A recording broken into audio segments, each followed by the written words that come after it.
C'est la référence pour les amateurs du genre. Le festival du film fantastique de Gérard May démarre aujourd'hui en virtuel. Les passes pour voir les films se sont vendus en 1 heure, mais vous pouvez acheter des séances à l'unité pour 5 €. Petit parfum de cinéma, alors que les salles restent closes. Mon invité est écrivain, spécialiste du genre, membre du jury du festival. Son dernier roman, L'Illusion, s'est vendu à plus de 100 000 exemplaires. Le romancier Maxime Chatham sur Europe 1. Le tête-à-tête. Mathieu Béliard. Bonjour Maxime Chatham. Bonjour. Est-ce qu'on en a envie de cet univers fantastique, d'épouvante, d'horreur, ou au contraire, est-ce qu'on s'en détourne quand la réalité rattrape la fiction? Le mordu de fantastique que vous êtes, il se dit pas parfois que la vraie vie est pire que dans les romans là? Parfois, mais c'est le principe de la réalité. J'adore cette phrase de Mark Twain qui dit que la fiction, contrairement à la réalité, se doit d'être crédible, elle. Parce que la réalité nous dépasse toujours, qu'elle est parfois bien pire que ce qu'il y a dans la fiction. Et moi, c'est ce qui me plaît dans la fiction, même dans la fiction fantastique, quand on joue avec nos peurs, etc. C'est justement de pouvoir poser un cadre dans lequel le lecteur sait qu'il va pouvoir se promener. Et ce cadre, il est quelque part rassurant. On joue avec nos peurs, on subit pas nos peurs. Or, la réalité, aujourd'hui, elle nous fait peur parce qu'on l'a subi, on n'a pas vraiment de prise dessus. Ouais. Donc c'est presque rassurant finalement d'aller se réfugier dans un livre ou même dans un film fantastique, parce qu'on sait que là on va se divertir, on va s'éloigner de la réalité. En fait, nos peurs, elles sont maîtrisées, donc quelque part elles sont rassurantes. Alors rassurantes, je sais pas, j'insiste sur le contexte. Il ne manque en ce moment que les zombies finalement. On a même un virus mutant, une pandémie mondiale, un virus inconnu. On vit un grand classique. Ouais, un grand classique. Alors, ce qui est effrayant, c'est que dans le grand classique, ça se finit rarement bien. Là, on voit bien que les choses avancent quand même dans la bonne direction, même si c'est pas assez rapide pour tous. Je pense que bon, on n'est quand même pas dans le domaine du film ou du roman d'horreur qui va mal tourner, heureusement d'ailleurs. Mais moi, je vais vous dire un truc. Quand on me pose la question, est-ce que ça m'inspire la situation actuelle? Est-ce que ça inspire le romancier en moi? J'ai envie de vous dire pas du tout. Et au contraire, j'ai pas envie. Là, en ce moment, j'écris un livre. Et ben, je fais comme si ça existait pas, la Covid, la pandémie, etc. Parce que je trouve que déjà qu'on le vit, on le subit. Est-ce qu'on a en plus envie de se le rappeler quand on va lire un bouquin, etc., qui n'a rien à voir? Je crois pas. Donc j'ai pas envie de parler de ça. Je fais comme si ça n'existe pas. C'est au moins là un privilège du roman et du lecteur, ou du spectateur, c'est de pouvoir se dire, ça, on fait comme si ça n'existait pas. On retire de l'équation tout ce qui nous arrange pas. En fait. Mais c'est donc un scoop, ce matin dans le prochain Maxime Chatham. Les personnages ne seront pas masqués. Non, ils seront pas masqués, sauf peut-être le tueur, bien sûr, parce que si vous savez qui c'est dès le début, ça n'est plus drôle.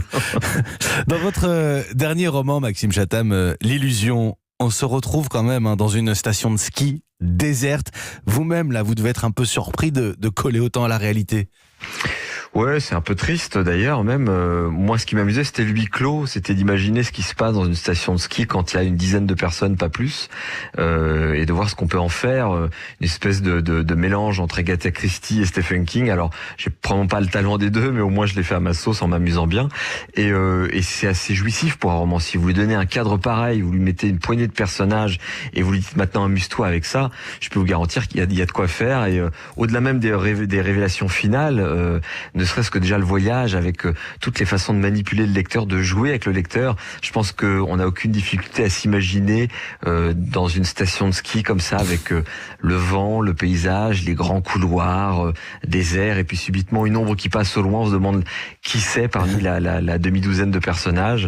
Voilà, moi je me suis bien amusé à l'écrire et j'espère que les lecteurs ont plaisir à le lire. Alors nos auditeurs, je voudrais leur parler de votre bureau, chez vous, des personnages d'horreur là aussi, carcasse de loup-garou, squelette, corbeau, une momie, je crois même. Vous êtes clairement à l'aise dans cette déco, dans cet univers.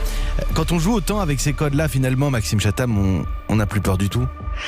En fait, c'est surtout que j'ai essayé de construire un bureau qui était à cheval entre la réalité et la fiction.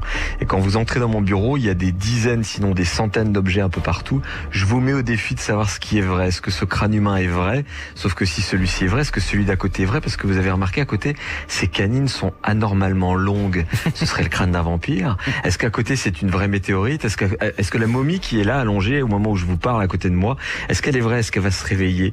Et j'aime bien jouer avec tout ça. Il y a des clins d'œil tous les grands romans que j'ai aimés, à Peter Pan, à Conan Doyle, à Dracula, etc. Et j'aime bien naviguer entre dans ce monde-là, en fait, entre réalité et fiction, parce que c'est le meilleur moyen d'écrire finalement. Je suis réel, mais j'écris des histoires qui ne le sont pas.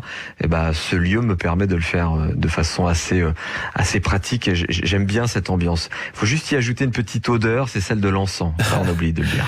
Et dans le même temps, vous, ça s'entend, hein, je crois, vous avez toujours un grand sourire, toujours la banane. C'est oui. peut-être ce qui fait le plus peur d'ailleurs. C'est possible.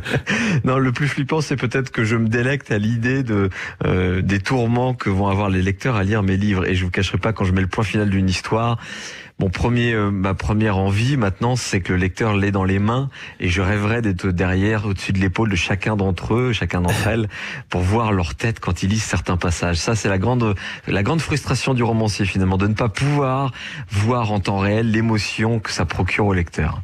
Mais j'aime bien qu'ils viennent me la raconter en tout cas. Et on va mettre le romancier au cinéma. Je rappelle qu'on parle du festival du film fantastique de Gérard May. Vous êtes comment, vous, au cinéma, quand vous avez peur? Tétanisé? Vous hurlez? Vous attrapez le bras du voisin? Non, pour être honnête avec vous, j'ai rarement peur au cinéma. Je suis assez stoïque, c'est-à-dire que même les moments, les jump scares comme disent les Américains, où toute la salle saute en général, je suis assez je bouge assez peu. Et sinon, éventuellement, je vais rire. Parfois, ça peut m'arriver. J'aime bien rire. Je trouve que la peur parfois peut faire rire, mais vous allez me dire, c'est un moyen de se protéger probablement, oui. Alors, il y a le festival du film fantastique de Gérard May. Il y a votre roman L'Illusion, plus de 100 000 exemplaires vendus, Maxime Chatham. Et en ce moment, c'est très secret, hein. Vous travaillez sur une série, je crois. Vous pouvez nous en dire un peu plus ? Alors je travaille sur plusieurs projets, dont une série, mais hélas non, je n'ai pas le droit d'en dire plus, sinon je serais obligé de vous transformer en personnage d'un de mes romans, justement. Peut-être que ça vaut le coup d'ailleurs, hein. Franchement, je prends. Chiche. Oh, je suis pas sûr, vous savez, ça finit souvent mal pour eux. J'ai une dernière question, Maxime Chatham, ce matin. Et ça, c'est connu par le public. Je crois vous avez rencontré votre épouse, Faustine Bollard, sur Europe 1, en studio. Est-ce qu'il est vrai que pour un rencard, vous l'avez emmené dans un hôpital psychiatrique ? Ouais, c'est vrai, ouais. Bah oui, il faut faire les choses de façon originale. À un moment, oui. j'ai envie de vous dire, le dîner au restaurant, une fois que c'est fait, qu'on a fait connaissance, il faut montrer un peu qui on est. Et moi, j'ai montré à ma femme qui j'étais en l'emmenant se promener, visiter un hôpital psychiatrique abandonné, et on a terminé sur le toit, regarder les étoiles. Voilà, ça c'est un peu plus original. Je confirme. Merci beaucoup, Maxime Chatham. Merci à vous, c'était un plaisir. Merci Mathieu. Le festival du film fantastique de Gérard May, c'est à partir d'aujourd'hui, et les films à la séance, hein, en distanciel depuis votre canapé, c'est 5 € par film. Allez-y.